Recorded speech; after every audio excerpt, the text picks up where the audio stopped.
Friends, आज आपण पाहणार आहोत उंदीर मामाची गोष्ट.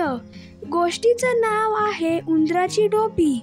चला तर मग या व्हिडिओला स्टार्ट करूया. एक होता उंदीर मामा. रस्त्याने जाताना त्याला मिळाले एक फडके. फडके घेऊन तो गेला धोब्याकडे. धोब्याला म्हणाला, धोबी दादा, माझे फडके धुवून दे. धोब्याने फडके धुवून दिले. मग उंदीर मामा गेला शिंप्याकडे. शिंप्याला म्हणाला, शिंपी दादा, मला एक छानशी टोपी शिवून दे. तिला रंगीत गोंडेही लाव. शिंप्याने उंदीर मामाला टोपी शिवून दिली. उंदीर मामाने टोपी डोक्यावर घातली. एक ढोलकी घेतले. ते वाजवत तो गाणे गाऊ लागला.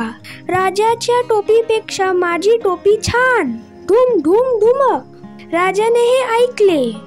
तो शिपायांना म्हणाला, जा रे, त्या उंदराला पकडून आणा. शिपायांनी उंदीर मामाला पकडले. दरबारात आणले.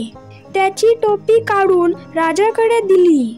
मग उंदीर मामा म्हणाला, राजा भिकारी, माझी टोपी घेतली, धूम धूम धुमक.